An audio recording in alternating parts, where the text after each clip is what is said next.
Hello, जय हिंद दोस्तों। हम लोग पढ़ रहे हैं वर्ल्ड मैप और वर्ल्ड मैप में शुरू किए हैं एशिया महाद्वीप।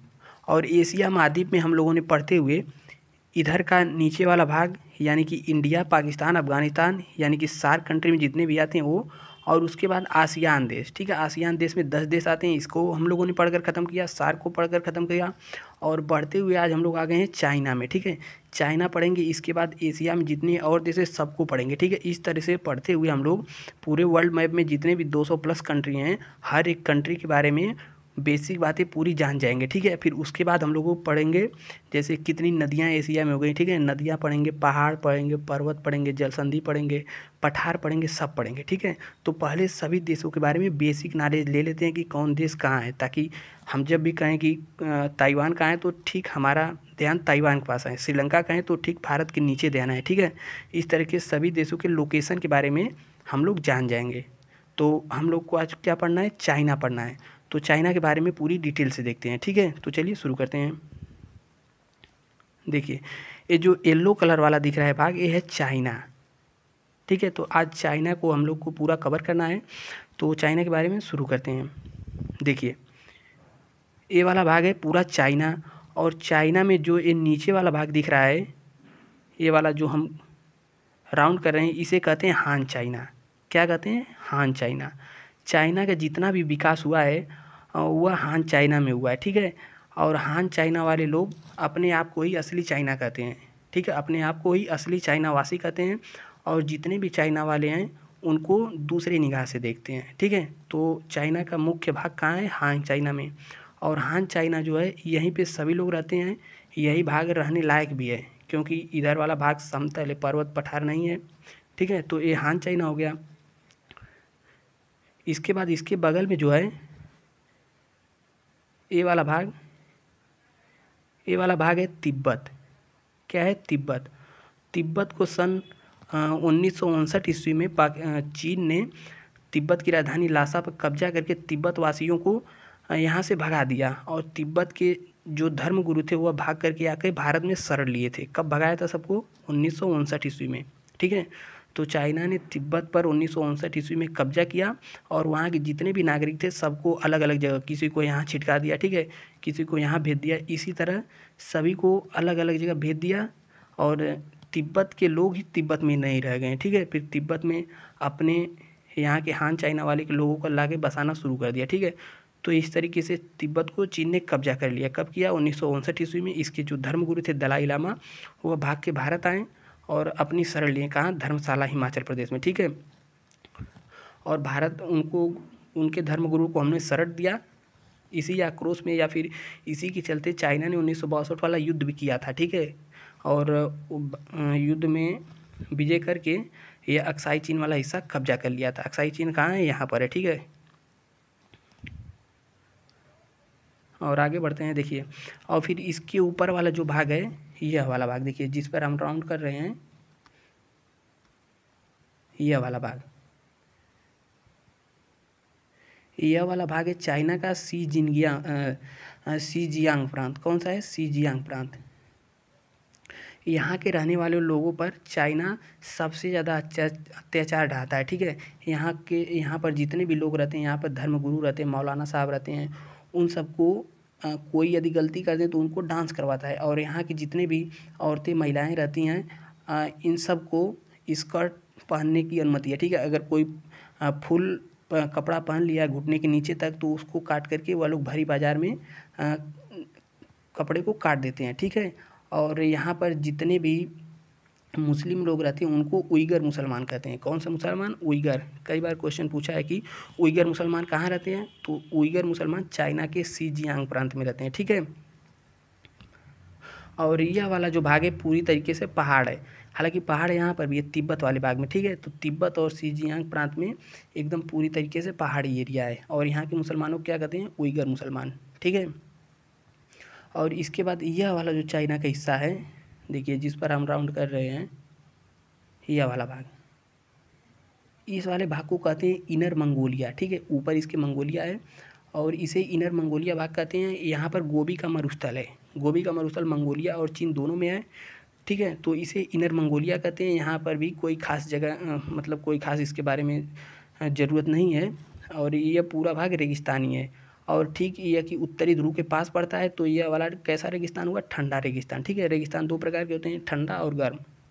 अंटार्कटिका जो है वह ठंडा रेगिस्तान है और सबसे बड़ा है वर्ल्ड का। ठीक है, तो यह है गोबी का मरुस्थल। कितने प्रांत हो गए? 1 2 3 4 प्रांत हो गए। और चाइना का यह वाला जो भाग है, देखिए यह वाला भाग, इसे चाइना का मंचूरिया प्रदेश कहते हैं। कौन सा प्रदेश? चाइना का मंचूरिया प्रदेश। वही जो ठेले पर मंचूरिया भोजन आप लोगों ने देखा होगा, मंचूरियन खाना। ठीक है, तो वह यहीं से आया है। यह वाला भाग भी काफ़ी विकसित है और खेती वगैरह यहाँ पर ज़्यादा होती है। ठीक है, तो कौन कौन सा हो गया? देखिए यह वाला हो गया, देखिए ये वाला हो गया चाइना का मुख्य भाग, हान चाइना। ठीक है, और उसके बाद ये हो गया तिब्बत, जिस पर 1959 में चीन ने कब्जा कर लिया। इसकी राजधानी है लासा और चीन की राजधानी है बीजिंग। उसके बाद ये वाला हिस्सा हो गया उइगर मुसलमान जहाँ रहते हैं, ये वाला हिस्सा हो गया सीजियांग प्रांत। ठीक है, और ये वाला हिस्सा हो गया गोबी, और यह हो गया मंचूरिया प्रदेश। ठीक है, तो इस तरह से चाइना के 3 2 5 भाग 5 प्रदेश मुख्य रूप से हैं। ठीक है, अब चाइना के शहरों के बारे में देखते हैं। ठीक है, चाइना के कौन कौन से मुख्य शहर हैं? देखिए चाइना के मुख्य शहरों में कौन कौन सा शहर है? देखिए ये वाला भाग है हांगकांग। कहाँ गया हांगकांग? यहाँ पर है हांगकांग। ठीक है, जो गोला करें यह है हांगकांग।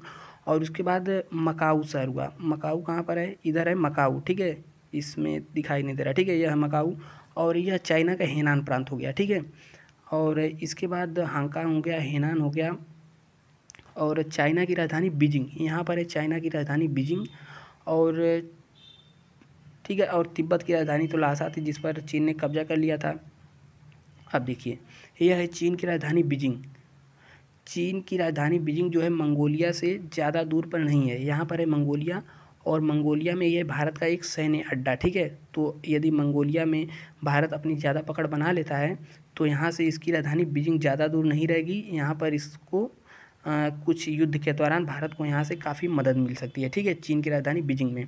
और यहाँ जो मंगोलिया है, मंगोलिया से जो बीजिंग की राजधानी बीजिंग की दूरी है सीधे रोड से एकदम। ठीक है, यहाँ बीच में पर्वत पठार नहीं है, जिससे कि कोई दिक्कत आए युद्ध के दौरान। अब देखिए यह जो अगला है, यह वाला राजधानी चीन का हो गया हेनान प्रांत। कौन सा हो गया? चीन का हेनान प्रांत। और चीन की नौसेना का सबसे बड़ा अड्डा यही है। कौन है? हेनान प्रांत में। ठीक है, चीन की जितनी भी नौसेना रहती है वहाँ का सबसे बड़ा अड्डा है। यहीं से चीन साउथ चाइना सी में पूरी तरीके से अपनी दादागिरी दिखाता है और यहाँ के लोगों को अब पेट्रोल तक निकालने नहीं देता है। ठीक है, तो कहाँ चीन की सबसे बड़ी नौसेना अड्डा है? हेनान प्रांत में। और उसके बाद यहाँ पर देखिए एक छोटा सा दिख रहा होगा मकाऊ। कहाँ पर? यहाँ पर है मकाऊ। ठीक है, मकाऊ पहले पुर्तगाल का उपनिवेश था, लेकिन अब इस पर चीन का अधिकार है। ठीक है, और उसके बाद यहाँ पर है हांगकांग।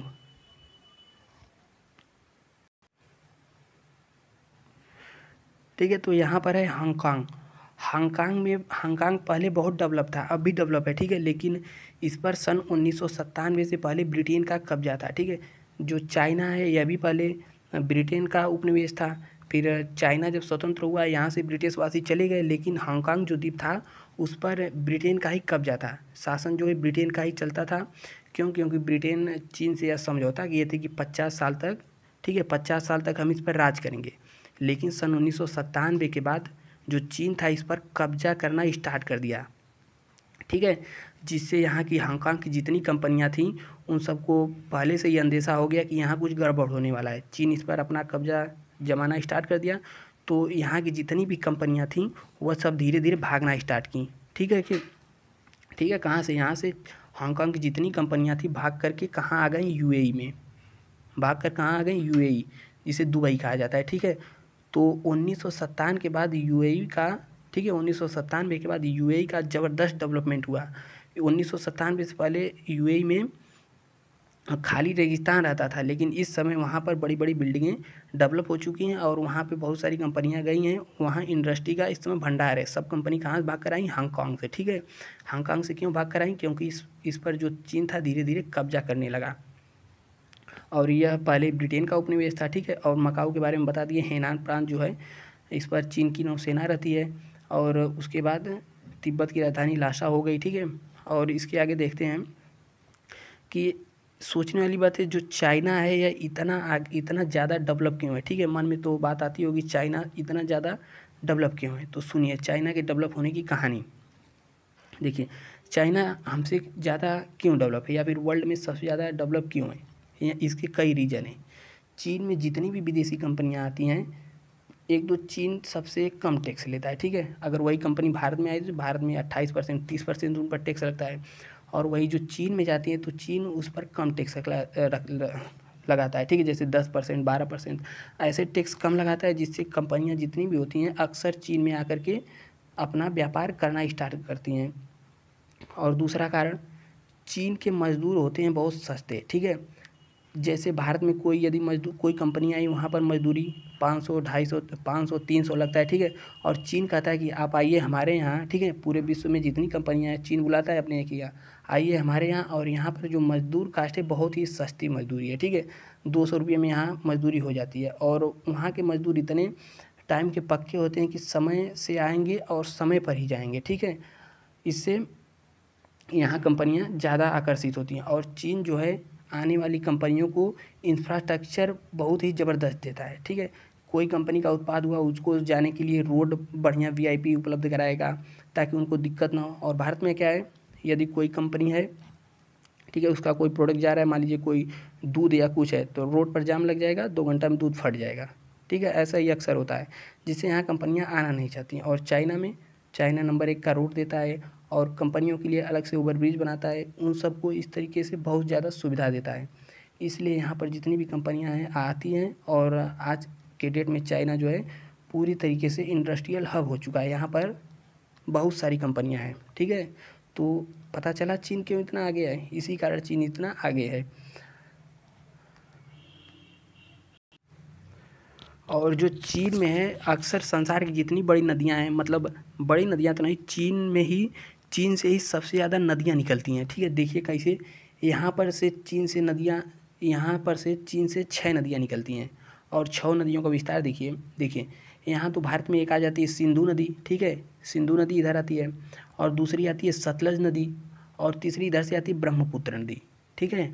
और चीन में जो मुख्य रूप से चीन की नदियाँ बहती हैं वो है यहाँ से हांगो नदी, हांगो नदी बहती है, जिसे पीली नदी कहते हैं, और चीन का शोक भी कहते हैं। शोक क्यों, क्योंकि यह नदी हमेशा चीन में बाढ़ लाती है। जिस प्रकार से अपने बिहार में बाढ़ कौन लाती है, कोसी नदी लाती है, और पश्चिम बंगाल में कौन नदी लाती थी, दामोदर नदी लाती थी। हालांकि अब बांध बन गया, उस पर बाढ़ नहीं आता है, ठीक है। तो यहाँ पर ये हांगो नदी है, और उसके बाद यहीं से निकलती है यांगशी क्यांग नदी, ठीक है, जो कि एशिया की सबसे बड़ी नदी है। कौन सी नदी है, यांगशी क्यांग नदी। और यहीं से एक निकलती है नदी, देखिए इधर से हो गई सिंधु नदी। फिर से एक बार देख लीजिए, देखिए चीन से जितनी भी नदियाँ हैं यहीं इसी वाले क्षेत्र से निकलती हैं। इधर से निकल गई सिंधु नदी, और यहाँ से निकलती है सतलज नदी, और यहीं से निकलती है मानसरोवर के पास से कौन सी नदी निकलती है, ब्रह्मपुत्र नदी। और यहाँ से निकलती चीन की शोक पीली नदी, और यहाँ से निकलती एशिया की सबसे लंबी हांगो नदी, ठीक है, यांगशी क्यांग नदी। और यहीं से निकलती है मेकांग नदी, ठीक है। तो जितनी भी मुख्य नदियाँ हैं चीन से ही निकलती हैं। अब जब चीन से ही निकलती हैं तो जितनी भी पानी का कंट्रोल है चीन के पास है, ठीक है। तो चीन जो है सभी नदियों पर बांध बना के रखा है, और हमेशा धमकी देता रहता है कि ब्रह्मपुत्र नदी का पानी मोड़ देंगे, तो सिंधु नदी का पानी रोक देंगे, ठीक है। तो चाइना का कंट्रोल नदियों पर भी है, तो चीन के डेवलप होने का राज ये भी है, ठीक है। और नदियों को जब मोड़ लेगा तो चीन में पानी की कोई कमी नहीं रहेगी। और चीन जो है ब्रह्मपुत्र नदी का पानी उत्तर दिशा में मोड़ना चाहता है। तो इसी सब कारण के कारण चीन जो है कि आज इंडस्ट्रियल हब बन चुका है, और वहाँ की अर्थव्यवस्था विकासशील वो भी है, लेकिन विकसित होती जा रही है, ठीक है। तो चीन के बारे में इतना तो समझ में आ गया। अब चीन के बारे में और थोड़ा देखते हैं। देखिए चीन को एशिया का मरीज कहते हैं, ठीक है। कहते थे लेकिन अब कहते नहीं हैं। क्यों कहते थे, चीन में पहली बात तो जनसंख्या बहुत ज़्यादा थी, और चीन का विकास जो है पहले नहीं हुआ था, अब ना हो गया है। तो इसी कारण चीन को एशिया का मरीज कहते थे। लेकिन आज जो है चीन दुनिया में सबसे आगे निकल रहा है, ठीक है। और वहाँ पर सारी कंपनियाँ हैं, अभी बताया हमने, ठीक है। इसी कारण अब वह चीन एशिया का पहले मरीज कहता था, लेकिन अब एशिया का डॉक्टर बन बैठा है, ठीक है। और क्षेत्रफल तो चाइना का दिखने में इतना बड़ा लग रहा है, लेकिन जो चाइना का मुख्य भाग है 30% पर ही चीन की जनसंख्या रहती है और यहाँ पर ही खेती वगैरह सब कुछ किया जाता है। और ये सब भाग तो पर्वतीय पठारी है, ठीक है। और यहाँ पर इधर मंचूरिया प्रसिद्ध रहने लायक है। और देखिए चीन की दीवार कहाँ पर है, चीन की दीवार इधर ही है, ठीक है। दुनिया की सबसे लंबी दीवार है चीन की दीवार। कहते हैं कि चंद्रमा से या अंतरिक्ष से देखने पर चीन की दीवार चींटियों के समान दिखाई देता है, जो कि सत्य नहीं है। और चीन में देखिए भाषा कौन सी बोली जाती है, तो चीन में मुख्य रूप से मंडारिन भाषा बोली जाती है। चीन में जो हान चाइना वाले लोग यहाँ पर रहते हैं यही मुख्य रूप से मंडारिन भाषा बोलते हैं। और यहाँ का 50% भाग पर्वत पठारी और 35% भाग पर ही 35% भाग भी पर्वत पठारी है, 50% तो पर्वत ही है और 35% पठार है। और यहाँ पर जनसंख्या 15% भाग पर ही रहती है, यहाँ पर ही मैदान है, ठीक है। और चीन में सर्वाधिक एंथ्रासाइट, कोयला, चावल और सब्जी में चीन आगे है। और देखिए एक थोड़ी सी मज़ेदार कहानी सुन लीजिए। देखिए चीन प्राचीन काल में चीन के पास ही रेशम बनाने की टेक्निक सबसे पहले आई थी, ठीक है। और चीन जो है यह बात कब की है, कनिष्क के समय की है। और चीन यहाँ से होते हुए यहाँ से यूरोपीय देशों की अपना चीन का व्यापार करता था। लेकिन उस समय कनिष्क का शासन हुआ करता था और कनिष्क का शासन यहाँ तक था, ठीक है। प्राचीन काल में भारत का नक्शा तो बहुत ही ऊपर तक था, तो चीन जो है इधर से ही रेशम का व्यापार करता था। तो उस समय कनिष्क की जो रानी थी उनको रेशम का कपड़ा एक बार पा गई, ठीक है। चीन से मंगाया था कनिष्क ने और रेशम का कपड़ा वो पा गई। और उन्होंने कनिष्क से जिद किया कि हमें इसे बनाने की टेक्निक चाहिए, कैसे बनती है। तो कनिष्क ने यहाँ पर संदेश भेजा चीन को कि हमको टेक्निक बताओ कैसे बनती है। लेकिन चीन वालों ने नहीं बताया। तो कनिष्क ने क्या किया, जो रेशम सिल्क रूट था यहाँ से चाइना वालों को पकड़कर बड़ी मार मारे, ठीक है। और उनसे रेशम बनाने की टेक्निक को ग्रहण कर लिए, मतलब सीख लिए। और आज जो भारत है विश्व में जो 4 प्रकार के रेशम होते हैं और चारों प्रकार का रेशम में भारत सबसे आगे है। चाइना में जो है 1 ही 2 प्रकार के रेशम मुख्य रूप से प्रचलित है, लेकिन भारत चारों प्रकार के रेशम का निर्माण करता है, ठीक है। और चाइना में ताइवान सहित कितने प्रांत हैं, ताइवान सहित 23 प्रांत हैं। अब ताइवान की क्या कहानी है, ताइवान के बारे में आगे जानेंगे, ठीक है। और चीन जो है 1959 में तिब्बत पर अधिकार कर ही लिया था, ये हो गया। और चीन जो है यहाँ पर वियतनाम का जो स्प्रिटले आइलैंड है, ठीक है, कौन सा आइलैंड, स्प्रिटले और पैरासेल द्वीप, इसको अपना बताता है। ये जो हमने पिछले वीडियो में इसके बारे में डिटेल में बताया है, ठीक है। आप लोग देख सकते हैं, नीचे लिंक लगी हुई। अब चाइना का अधिकतर भाग, पश्चिमी भाग जो है चाइना के जो पूर्वी भाग है, रेल का विस्तार इधर ही हुआ है, क्योंकि इधर जो है पर्वत पठारी है।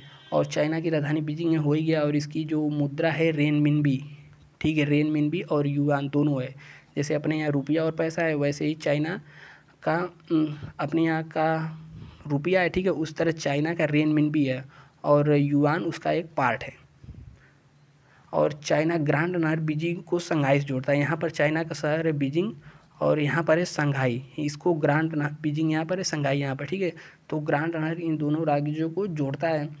और शंघाई को एशिया का मैनचेस्टर कहते हैं। देखिए इसके बारे में समझिए थोड़ा।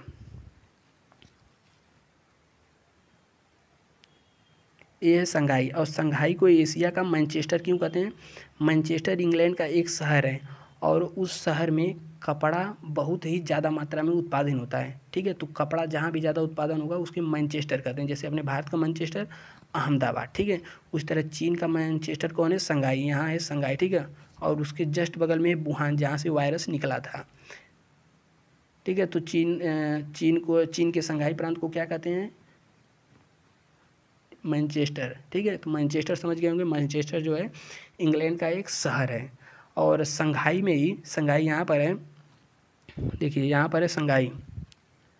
और शंघाई में जो एशियन डेवलपमेंट बैंक का मुख्यालय है, मुख्यालय नहीं है, न्यू एनडीबी की, यानी कि न्यू डेवलपमेंट बैंक का मुख्यालय है, ठीक है। एनडीबी का मुख्यालय कहाँ पर है, बीजिंग में है। और एससीओ यानी कि शंघाई कोऑपरेशन, ठीक है, एससीओ का मुख्यालय कहाँ पर है, यस से शंघाई आ रहा है लेकिन इसका मुख्यालय शंघाई में नहीं है, शंघाई में नहीं है। एससीओ का मुख्यालय बीजिंग में है, ठीक है। तो इस तरीके से चाइना के बारे में हम लोगों ने बेसिक बातें जाना। और हैनान द्वीप के बारे में भी हमने जाना, ठीक है। यहाँ पर हैनान द्वीप के बारे में जाना। ताइवान के बारे में तो नहीं जाना, अगले वीडियो में इसके बारे में जानेंगे, ठीक है।